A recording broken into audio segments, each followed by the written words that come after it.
I'm back. What? No, all laugh and no applause?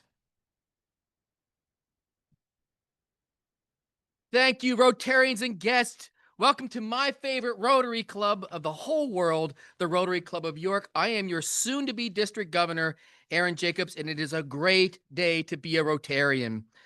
Or at least it is for me because I get this one last opportunity to run the meeting. And seeing as we just had the changing of the guard last week when President Courtney passed the torch to incoming President Wilda, you may be wondering to yourself why in the world I'm back running the program today. Frankly, I'm not quite sure myself. But can you really think of a better way for a president to end her year than to have yours truly run her last meeting? Or can you think of a better way for a president to start her year by having yours truly run her first meeting? Says the bad omen.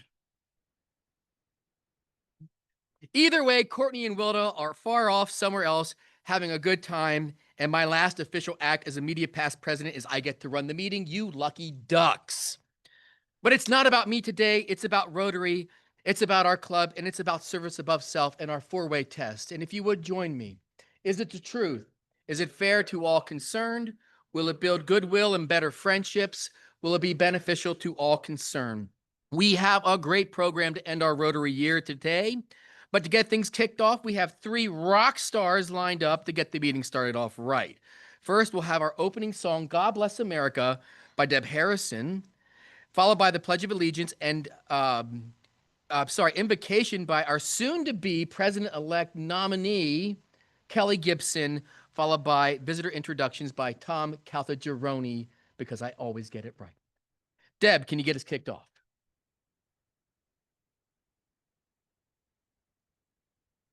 Please join me. God bless America, land that I love. Stand beside her and guide her through the night with the light from above. From the mountains to the prairies, to the oceans wide we foam. God bless America, my home, sweet home. God bless America, my home, sweet home. I pledge allegiance to the flag of the United States of America and to the republic for which it stands, one nation under God, indivisible, with liberty and justice for all.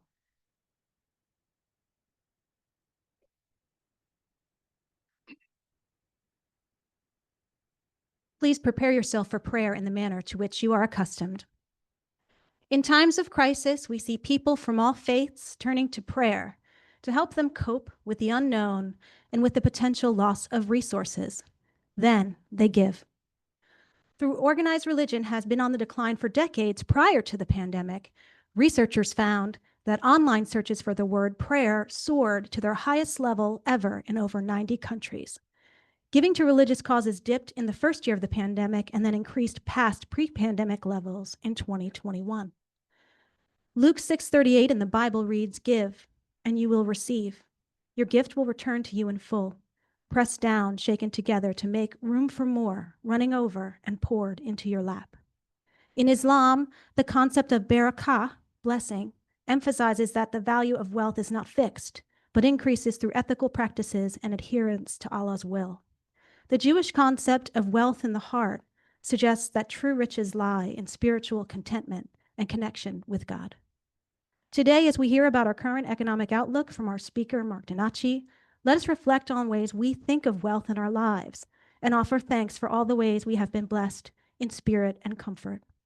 Let us also give thanks for the hands that made the meal we share today in fellowship and the riches of friendship. All this we pray. Amen.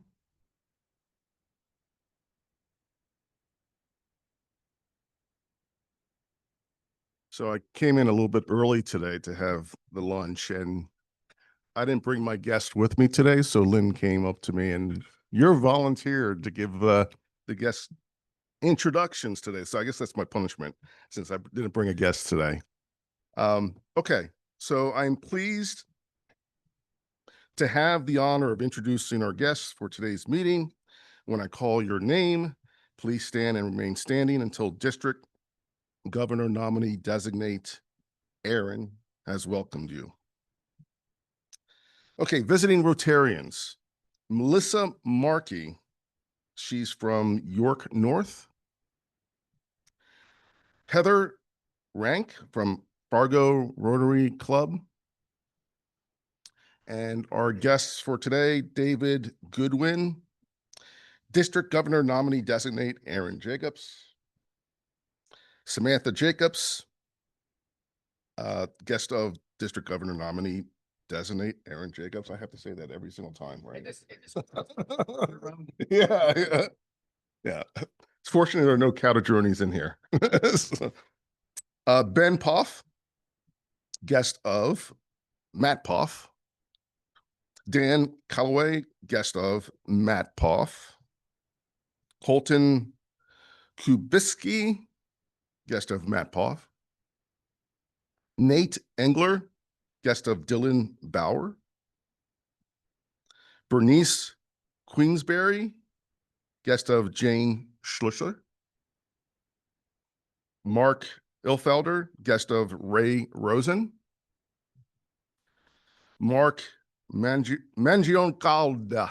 I'm trying to pronounce that as best Italian as possible. That's pretty good. Okay. Guest of Sean Skihan. Denise Monahan, guest of Sean Skihan, and also Joanne Petrie, guest of Sean Skihan. We have more guests. Derek Diller, Sean Skihan.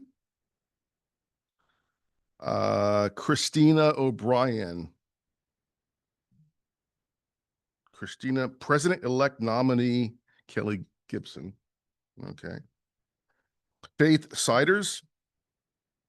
Kim Alvarez. Deanna Haluski, guest of Serena Spezio. Elise Brubaker, guest of John Eister. Samantha Clancy, guest of Jennifer Clancy. Kristen Wilson, guest of Jason McSherry. And finally, Kevin Smith, guest of Ben Shipley.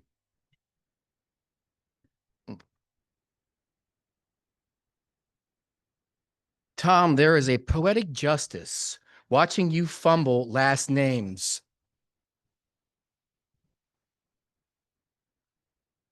All the way from Fargo, huh? That explains the heat, doesn't it? Kinda. Hey, Bernice, would you raise your hand back there? Ushers, take note of her. She is a former member of the club. When she goes to leave, please block the exit and give her the rejoin application. Also, I want to give a shout out to Mr. David Goodwin over there with my daughter, Samantha, and he is the principal at the York Academy Lower School. Dr. Lowe, may I have a word with you for a moment? I think he would be an excellent member. And as a proud parent of 2 York Academy students, I believe that the school is vastly underrepresented. Now, I know what you're thinking. Now, Samantha, turn around and show the puppy dog eyes we practiced this morning. Turn around, show it. Do it or you're grounded. Mr. Goodwin, would you show him that winning smile? But Dr. Lowe, all I'm saying is I'm not talking about him being a member for the club. I'm not even talking about for the school. I'm saying please do it for the children. Someone's going to have an awkward conversation today back at the schoolhouse. So I'm sure most of you remember that visitor introductions is one of my favorite parts of our weekly program because it gives us the opportunity to scan the room for potential new members. And I see a whole bunch today.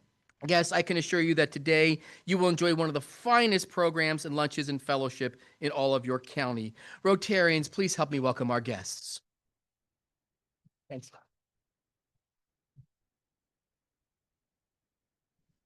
In addition to having a lot of guests, we have a lot of announcements today, and I hope I have these in the right order. President Wilda sends greetings from Calgary, where Rotarians gather for our international conference. And we're excited to have Wilda represent our club at what is Rotary's biggest event of the year. And by all accounts, as you can see, she's having a great time seeing the sights, meeting other Rotarians, and she's learning things to bring back to our club. And I think there's a couple shout outs. I know we've got a lot of district representation there. Ben, can you back it up to the last slide? I'm to understand and we'll hopefully find out next month. The man on the left with the red glasses, we have Samantha Jacobs, we have Samantha Clancy. This man's name is also Sammy. He's from the Ethiopia Rotary Club, whom I hope and will be meeting next month for the Sandafa project that we are doing. And I think we have over there Mr. and Mrs. Ben Hoover having a great time as well. So we are well represented at the Rotary International Conference. In addition to that, moving on, please extend your well wishes to Jake Miller Jr. He's recovering from surgery. So if you can, take a moment and keep him in your thoughts and prayers. Some practical announcements. The Membership Recruitment Committee meets today following this meeting downstairs in the Mixed Grill. Then next Saturday, I will be installed as District 7390 District Governor nominee at the Cumberland County Historical Society at 21 Pitt Street in Carlisle at 4 o'clock. That means they have 3 days to come to their senses and change their mind.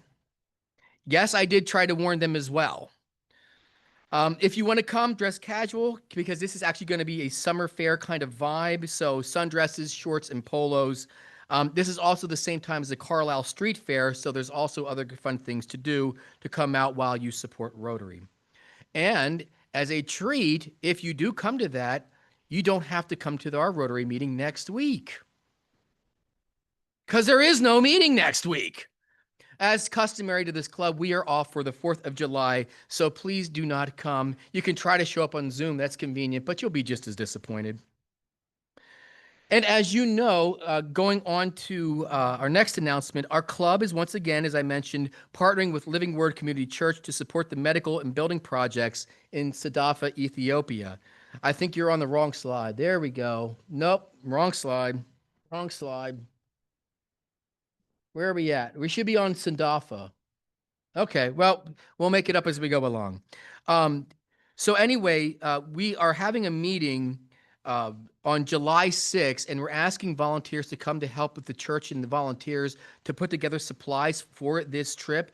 It's a great chance to get some Rotary makeup credits and learn more about this project. More on the calendar, the IDEA has a committee meeting on July 7th, 9 a.m. at Zoom. I told you we have an awful lot of announcements today. Now we can go to York Fair. So, as previously announced, we will hold our July 23rd meeting at the York State Fair. Enjoy a lunch of fair favorites, including sausages, hamburgers, hot dogs, popcorn, fudge, water, soft drinks, followed by a program from our Rotarian Patrick Ball, who will give us the history on the York Fair, a glimpse of what's happening at the year's fair, and what the future will look like. Your attendance, get this, includes admission to the fair after the meeting. An optional walking guide from the tour will be available at 10 a.m., which I did last year, and Patrick did an amazing job. Guests are also welcome to this, but you do have to register in advance. If you look on your table, there's a strip of paper. It's white. It's got a QR code on there. That's the best way to register for that event. Since that's going to be our Rotary meeting and it's a little bit cumbersome, there will be no Zoom option for that as well. On to the next announcement. Rotary means business. Do we have a slide for that? Yes, we do. On July 30th, we're having Rotary Means Business, which is a networking event hosted by our district, and our club is going to be the main sponsor and host of this. District 7390 events Rotarians from the district to attend an event and an evening of networking with other Rotarians, including fellowships. And this event, I've been to them before. They're fantastic. It's a great way to get to know new people. And it will be at the Market View Arts downtown from 5 p.m. to 7 p.m. And it is free. All we ask is that you register for that. I think there should be a QR code on that for the table. My glasses aren't that strong for me to tell. but nonetheless. And now I'd like to invite Dee Baker, finally, to the podium to give us a fundraising committee announcement. Dee.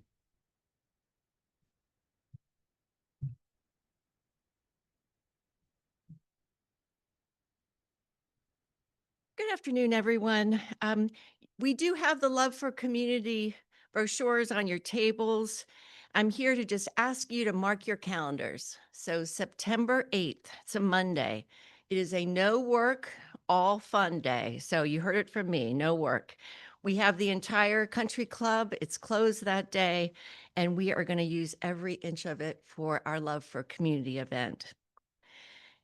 The event offers something for everyone. You can choose golf, tennis, pickleball, croquet, or cornhole, or just join us for dinner and a fun auction. Our own Cal Weary will be this year's Master of Ceremonies. I'm thrilled to announce that our two presenting sponsors are returning this year, Fox 43 and North Industrial Chemicals. They led the way last year to an incredibly successful event where we raised over $100,000. And we are well on our way to raising even more this year. We're also pleased to have WellSpan as our diamond sponsor and Powder Mill Foundation as a platinum. This is our club's annual fundraiser and will benefit the future high-impact youth project in the city of York that President Wilda referred to last week. We're calling on everyone to get involved. It's so easy and it's so fun. Sponsorships begin at $500. Include participation in one of the events. If the company doesn't sponsor, you can personally donate. Any event will be any amount will be greatly appreciated. You can gather your friends and register for one of the activities. You can donate an item or a gift certificate to the auction. That's always needed. Or volunteer, come out for the day of the event and help out. Or plan to join us for the evening for a delicious dinner and lots of fellowship and laughter. As I say to my 6'7" baby of the family, my youngest son, just do something. He's still ruminating on what he wants to do with the rest of his life. Get off the couch and do something. There's something for everyone. So mark your calendars and help me give back to the community that we love.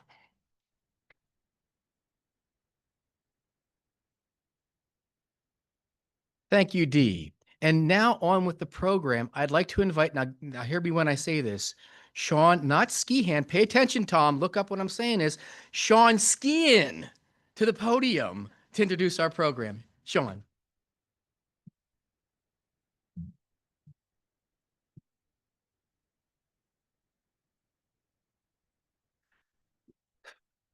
Good afternoon, Rotarians and guests. Dan May had been scheduled to introduce our speaker today, but about a month ago, he decided to leave the banking world for a new opportunity, so you've got me today. It's been a bit of a strange time at M&T, as we've had a May in the building since I think the Nixon administration. We're keeping his seat warm in case he changes his mind. I'm pleased today to have the honor of introducing our speaker, Mr. Marc Dinacci from Wilmington Trust. Marc is a managing director and senior investment advisor with over 30 years of experience in financial planning and investment management. A certified financial planner since 2007, he manages over $2 billion for high net worth and institutional clients, providing strategic investment advice, strategy, and discretionary portfolio management. Marc is a Penn State graduate and lives in Westchester with his wife, Amy, and their 4 adult children. He's also got a local connection. He told me before the meeting, his parents-in-law are both Dallastown High School graduates.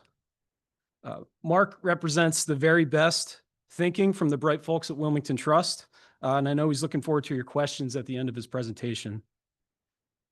I'd also like to take a moment to recognize a few special guests from Wilmington Trust who made the trip out from Philadelphia to join us today, specifically Denise Monahan, who's a market leader in Pennsylvania and Southern New Jersey, and Mark Magincalda, a senior wealth advisor.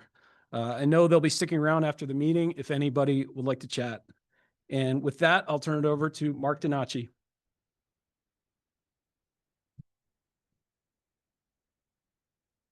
Good afternoon, everyone.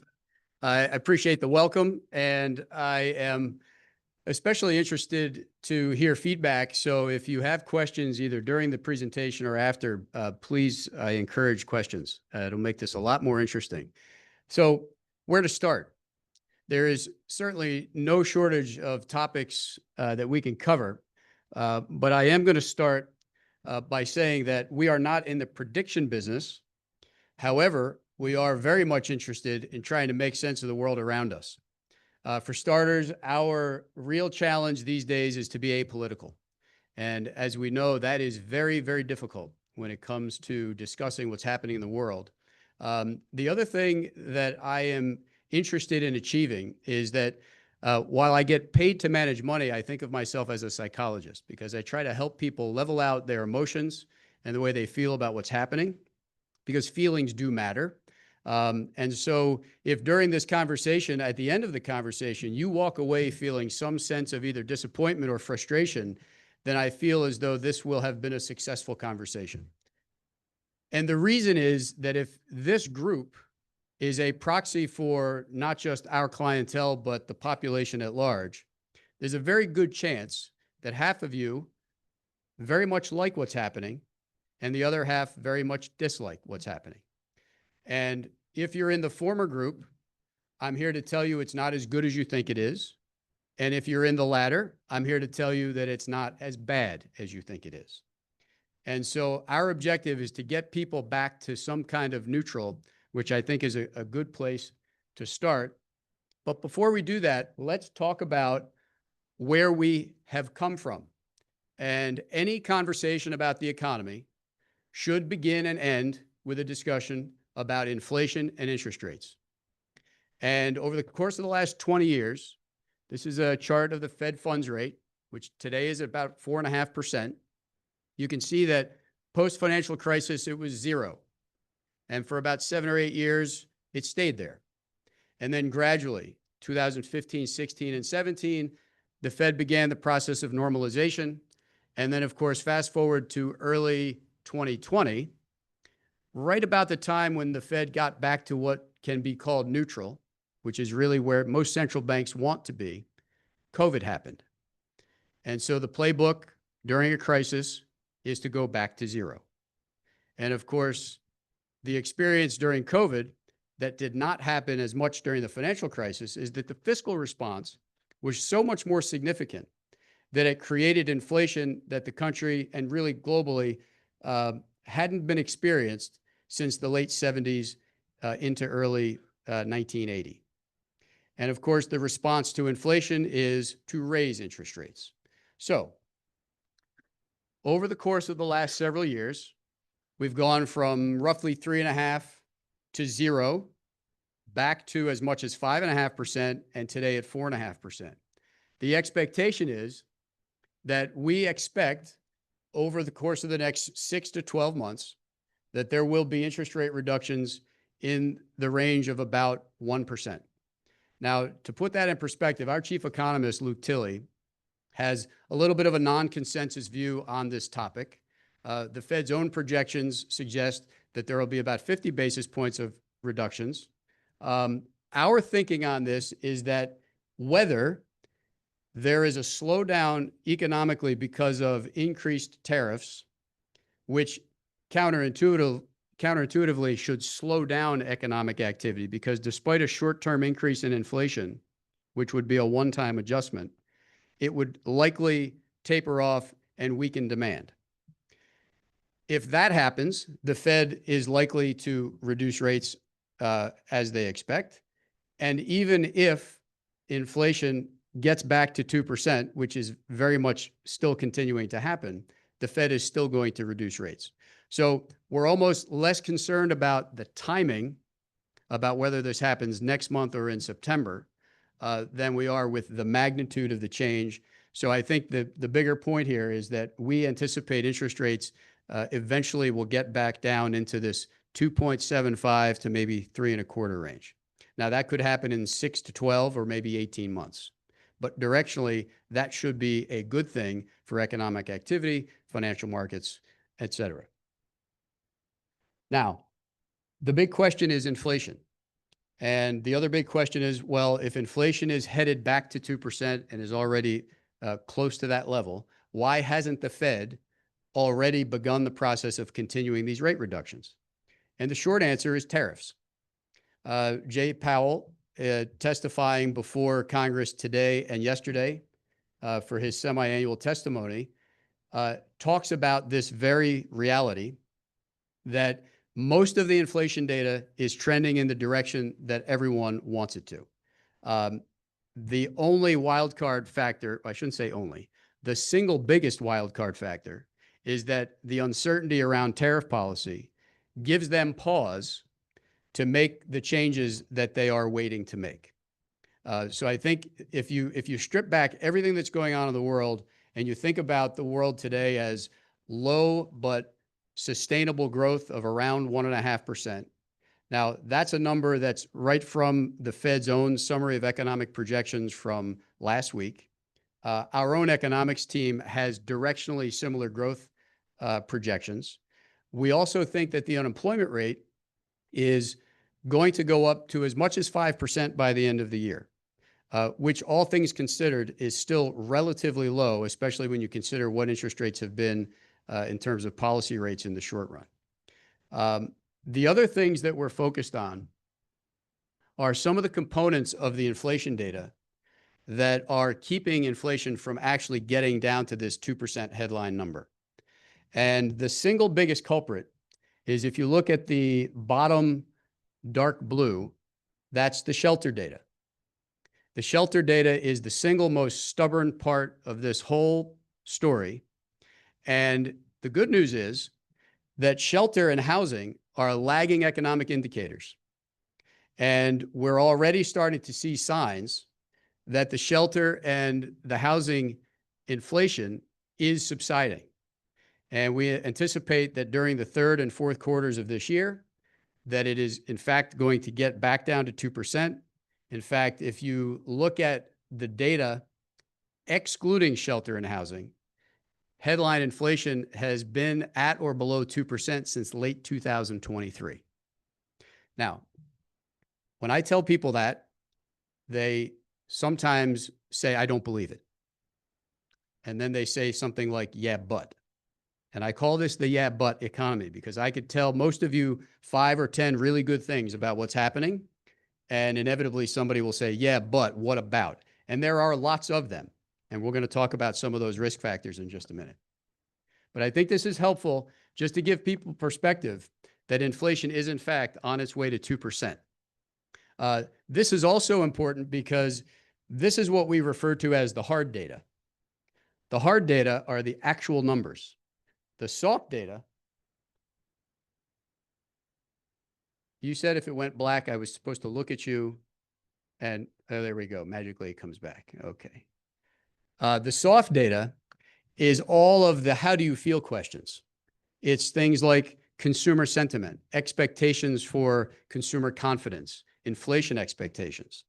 And what is really eye-opening and telling is that a lot of the expectations and survey data for inflation, people think inflation over the next few years is going to be somewhere between 4 and 6%. That is probably the best example of the disconnect between perception and reality.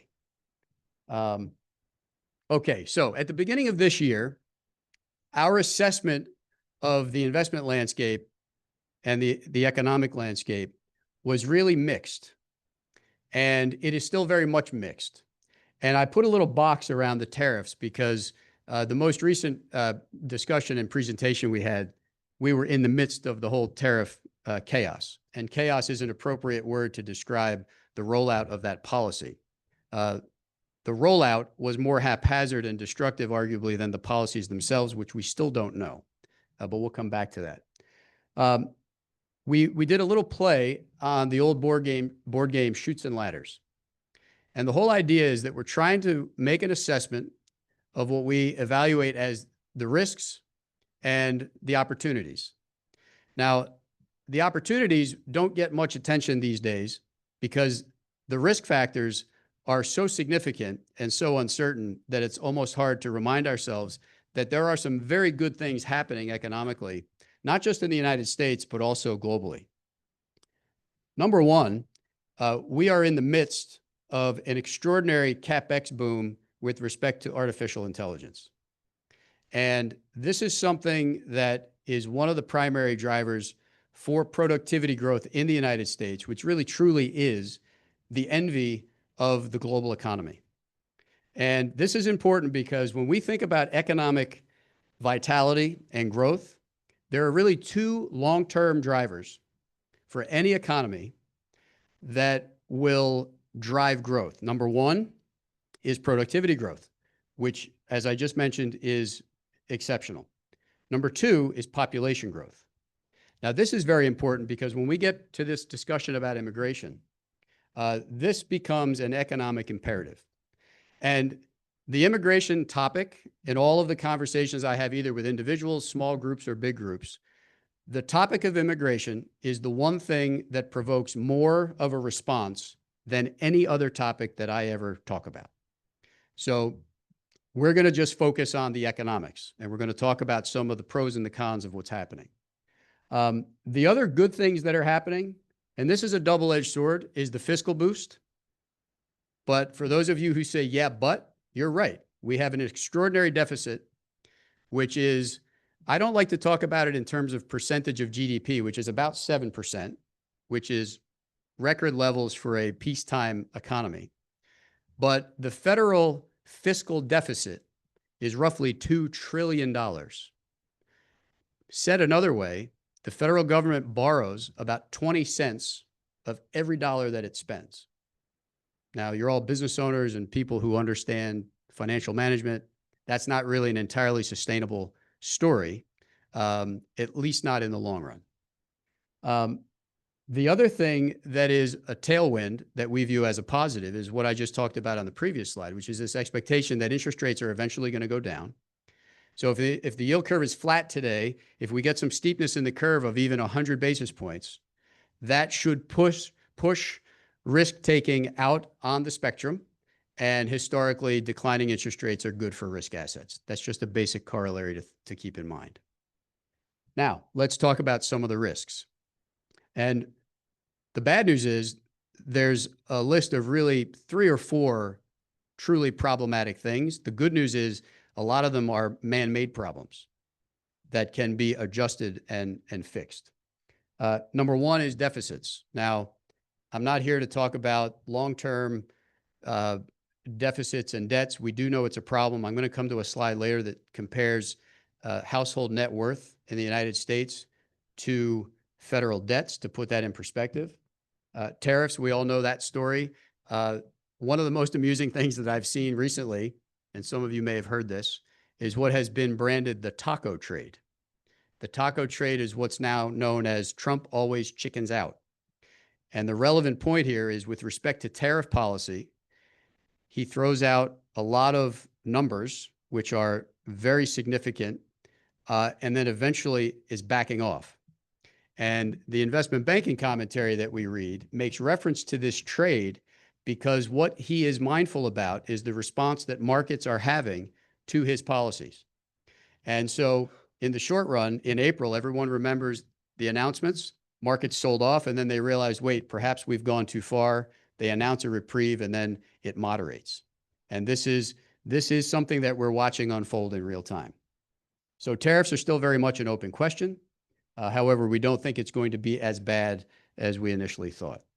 And then the last thing is around immigration policy and deportations. This is, again, a difficult topic because in the very near term, it doesn't have the same type of impact as tariffs, but we actually think could be more destructive and a bigger negative and tail risk over the long run if it's mishandled. We're going to get to some of this data in just a minute. So I mentioned the deficit. You can see the fiscal deficit there around 20%. You can also see a variety of other statistics to help give some perspective on where the money comes from. And so this is something that's important, that when you consider a country with $36 trillion in debt, we also have to think about this in terms of comparing it to America's balance sheet. This is the wealthiest country in the world, and most people probably aren't aware that the total balance sheet of the United States for consumers is about $170 trillion. And that represents the financial wherewithal that a country can support $36 trillion in debt. And I'm not here to trivialize the debt, but what I am here to say is that when the United States has the world's reserve currency, despite recent weakness, which by and large gives back some of the appreciation that the dollar made leading up to a lot of the tariff announcements, very much still the world's currency, also productivity better than everywhere else in the world, the deepest and most liquid capital markets, sound fiscal or a sound monetary policy, and the list goes on. The only pockmark against the U.S. economy structurally is around this fiscal question. And that's something that we consider a long-term risk factor, but not yet acute. Okay, so here is an interesting slide, I think, that covers this immigration topic and why this is an economic imperative. I don't want to bore you with fertility ratios, but in the United States today, it's 1.6. Now, we all know that's less than replacement. So if we talked about earlier that the only way to grow an economy is through population growth or productivity growth, and your fertility ratio is less than replacement, then you either need to have extraordinary productivity growth, and even as good as it is in the United States, it's not going to be enough to grow at a 2% trend line. Population and demographics becomes important. This is even more important when you consider that we have an aging country, and I'll describe this as less bad than many other developed wealthy countries. Japan is probably the worst example of an aging country, over indebted, and of course they've had little to no economic growth and deflation over the last 35 years or so. So that's an example of exactly where we don't want to be. What this slide points out is that over the last several years, non-native born Americans have joined the labor force, outpacing native born Americans by about 500,000. And this is a commentary about how essential workers and immigration have become to the economy. It's not a political statement. This is an economic statement. I think this is the key point. So when we talk about this topic, we don't talk about it in terms of our political views. Nothing could be more counterproductive, candidly, than doing that. But this really, I think, is something that's helpful for a lot of people to think about how we might get to a place from a public policy standpoint that can strike the balance in terms of moderating views politically. The taco trade, as it relates to immigration, just last week, I think it was announced that they were going to stop immigration enforcement at certain hotels and farm properties. That's an example of the administration recognizing that maybe the policy objective has gone too far, and then they back off. And this is really the fluid nature of how they're trying to negotiate to get to a place where this can all work. And this brings me to this slide.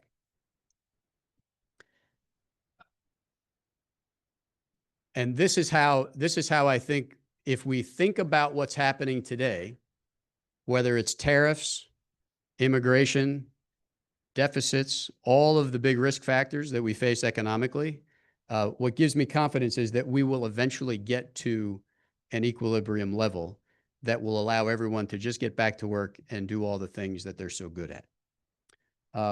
Now, this slide on tariffs, I think is, it's not my favorite, but this shows two things. Number one is historical tariff rates, which is the part that I don't like, because to compare projected and proposed tariffs to what it was like 100 years ago, candidly, not relevant. The world is different. It's not even close to the same economy it was in the 20s or during the Depression leading up to World War II. As far as that's concerned, this is a little bit misleading. The second part, though, that is relevant is that projection that shows you an average tariff rate of around 22%. is something that shows just how significant a change these original tariff proposals represent. And that is something that markets generally don't respond well to. It's not so much the amount of the change, it's the pace of the change. It's like anything in life. You can't go from a resting heart rate of 65 to 170 in 30 seconds. That's a problem. And so you have to do this gradually. And so right now, I think what the administration is realizing is that they can't just go to 20. But the bigger objective there is they're trying to negotiate and reset trade relations with a lot of different trading partners. How they go about that is a conversation for another time.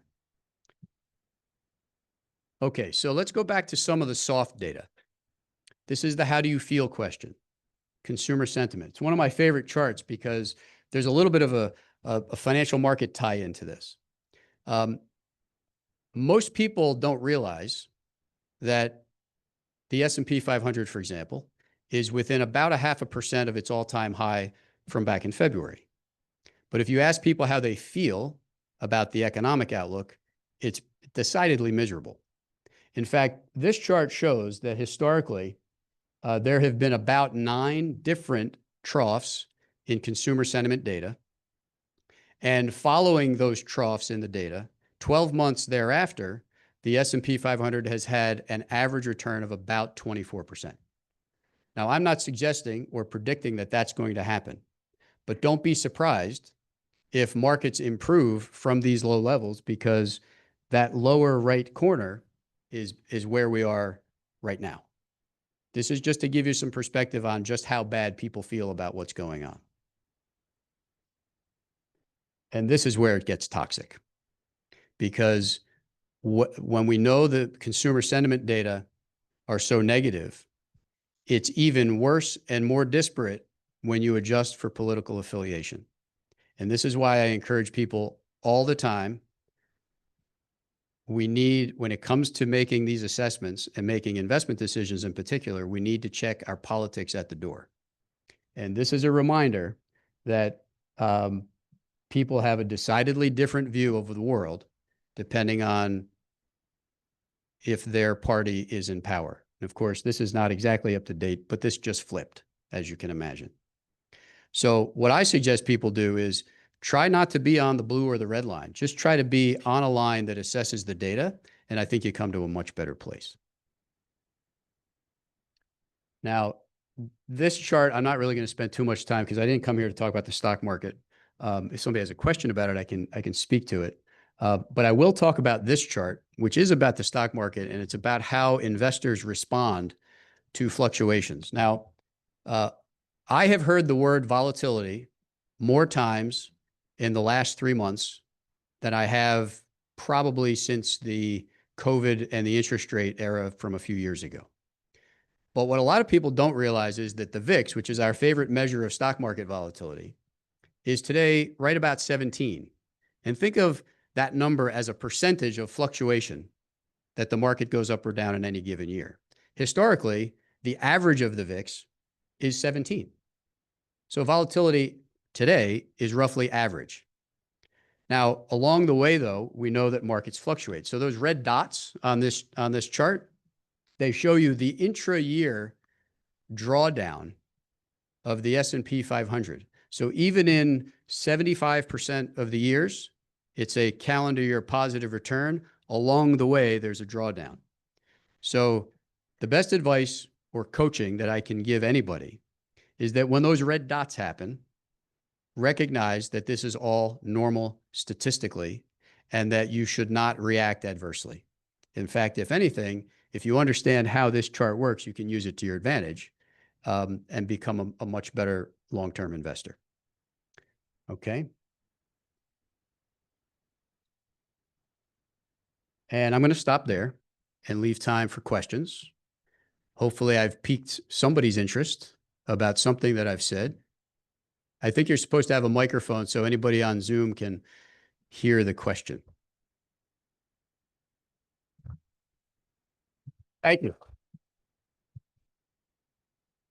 That was well-deserved applause. Excellent presentation.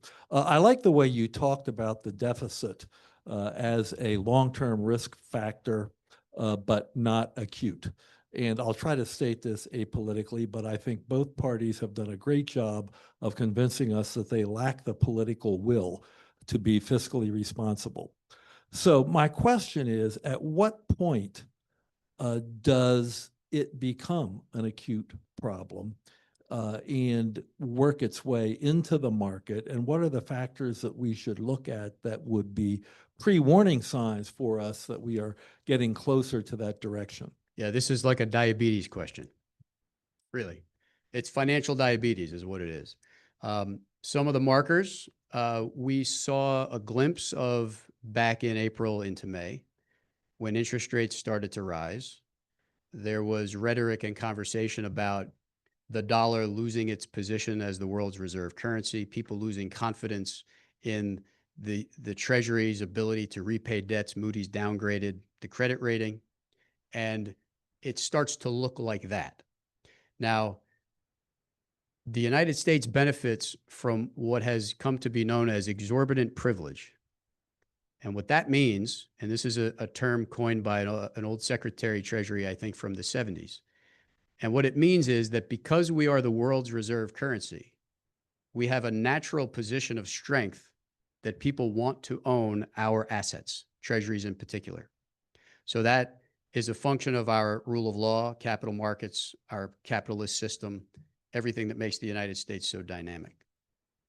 Until that fundamental source of strength is compromised, the United States will very likely be able to continue to, quote, get away with it. But the markers that you have to look for are what the called bond market vigilantism is. When people start selling your bonds, you know you have a problem. But that is really, in the short run, cosmetic, because the other thing that people don't realize is that U.S. Treasury rates today that range from about 4 to 5% from the short end to the long end are anywhere from 150 to 225 basis points higher than any equivalent sovereign debt globally. And relative to Japan, they're even higher. So the relative interest rate spread is very much in favor of owning treasuries, which I can make a better argument for why interest rates will go down rather than go up. But this deficit problem, you can only get out of it one of 2 or 3 ways. You either cut spending, you increase taxes, you grow your way out of it, or you inflate your way out of it. But we all know that in this country, inflating our way out of the debt problem is not an answer because we won't tolerate inflation. I said earlier, any conversation about economics begins and ends with inflation. If we don't have stable inflation, nothing else works. Look at any country around the world that has elevated inflation. They have a devalued currency, they have mismanaged public finances, and they have capital markets that are a mess. And we are exactly not in that category. So it's going to require some restraint, but we're going to have to get to some type of crisis before it gets fixed. And and I don't know when that comes. You had talked about CapEx and AI and its importance. What about China's investment? I know that they're making more electric cars, for example, than we are, that type of thing. Do we see a lot of competition there with the government-sponsored, programs that they have that could match or exceed our CapEx investments and give them a global advantage over us? Yeah, so the China question is an interesting one because I think China, I have a little different take on China than what a lot of people intuitively feel about it. I think the implication of your question is around competition. To me, a country like China that has a quasi-capitalist system with 1.4 billion people, I think that should be good for everyone globally economically. Now, how they use that power in terms of CapEx, they are very much at the center of AI, electric cars, and lots of other innovative technologies.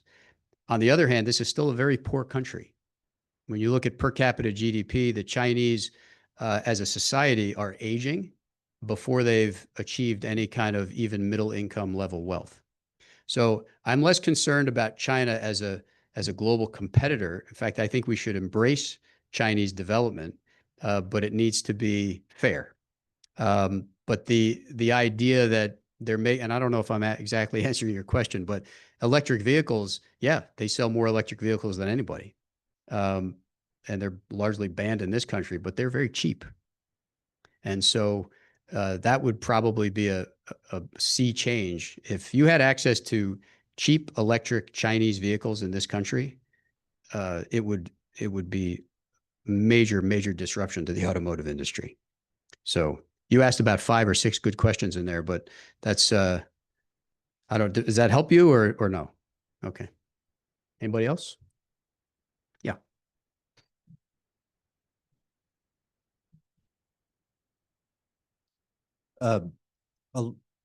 If has your team, the economic team, your chief economist, done any modeling on, let's say, a lot of the volatility, a lot of the uncertainty reduces. We have a denouement in the trade war. We have armistice in Ukraine. Sort of the Middle East settles down. What are the projections on economic growth and activity under those circumstances? Yeah, so I'm going to answer the geopolitical question. You made reference to Ukraine and the Middle East. We specifically do not incorporate geopolitical assessments into our economic underwriting for a simple reason, which is it's impossible to predict. Further, geopolitical events with very few historical examples have virtually no long-term impact on the economic trajectory of any one country. And so for that reason, we have an awareness about what's happening in Ukraine and the Middle East and all these different places. But never is it the case that we ever try to position around it. So looking through all of that, our long-term projections for economic growth are very consistent with long-term trend levels, which is right around 2%. And I think another thing to take away from this conversation is that this economy, the global economy, is still in a state of transition. And it's in a state of transition because we haven't gotten back to this neutral level of interest rates where the Fed can get to, say, 3%. And neutral is important because it means you're not stimulating the economy and you're not restricting the economy. You're just letting people decide what's best for them. Along the way, the geopolitical risk is a big distraction for investors, but it's not something that we should ever make decisions around. I would argue that 2 of the best geopolitical things that have happened in the 21st century are the proliferation of fracking, oil, and natural gas development in the United States. And well, how is that geopolitical, you might ask? Well, because that's the sort of thing that creates energy independence for the United States. And it also creates a global energy supply that's much less sensitive to the types of things that just happened over the last 2 weeks. In fact, the price of oil today is around $65, which 20 years ago, if this same set of events happened, the price of oil probably would be over 120. That's a reasonable position. So people need to realize that net exports of oil today from the United States are about 2.5 barrels per person. 20 years ago, we were net importers of about 14.5 barrels. It's a completely inverted supply chain. And that's number one. And then number 2, taking away a nuclear risk from a Middle Eastern country that is antagonistic, I think most people would look at that and say, well, yeah, okay, that's a good thing. It diffuses geopolitical risk. It's not over, but to the extent that there's less of that risk, that's a net positive for global economics. When you mentioned exorbitant privilege, you cited the rule of law. I want to ask the diabetes question with respect to the rule of law. Well, I think the implication of what you're saying is that there are people who think that the rule of law in this country is currently at risk. Perhaps. And I actually had a very uncomfortable conversation with a client who is decidedly not a fan of what's happening, let's just say. He's a longtime lawyer. He's a very well-educated guy. He's in Washington. And he used much stronger terminology than you did. And ultimately, I said to him, what you really have to hang your hat on, so to speak, is that this system, and I do believe this, our system is strong enough to overcome anyone and anything. And if you can convince yourself and believe that, then I think this rule of law question 3 to 5 years from now is not something that people will be thinking about as much, which is another way of saying I think that this is a temporary thing that will eventually be resolved, and people will get a little bit more comfortable that this is, like I said earlier, not as bad as we think, also not as good as we think.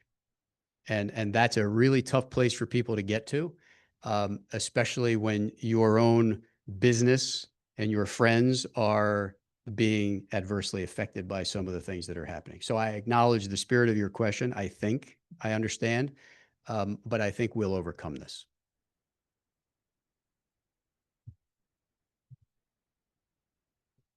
Thank you.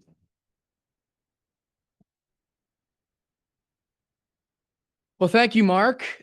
Your opening comments, I think, were the most remarkable that I've heard, where you said, if you're concerned about the economy, calm down. And if you're excited about the economy, calm down. And that's probably the most pessimistic optimism I've heard in an economic forecast ever. But that being said, we do appreciate your time, your knowledge, and foresight to help give us an understanding of our financial future. Let's give our speaker one more round of applause. So our speaker has signed a book to be donated to the Lincoln Charter School in York, along with a bookmark made by the students at Creative York. Come on up, sweetie. My daughter loves to ring this bell, so I'm going to give her the chance. Not yet, not yet. You can go over and grab the gavel. That's okay. So remember, next week there is no meeting. So if you show up and we're not here, that's on you. But we will be back on July 9th when President Wilda leads her first meeting, and our speaker will be Helen Foster, Chief Marketing Officer at Willow Valley Communities, who will share her perspectives on the 55+ housing market. She is the principal and lead consultant of Foster Strategy, providing guidance to best-in-class developers, operators, and builders across the U.S. And she is widely recognized as a leading national advisor in 55+ community development. Ms. Foster's presentation will explore options in the 55+ living, plus industry insights and context about Willow Valley Communities, which was recently recognized by Newsweek as the #2 community of its type in the U.S. Now grab the gavel. Rotarians, have an amazing Rotarian week. This meeting is adjourned.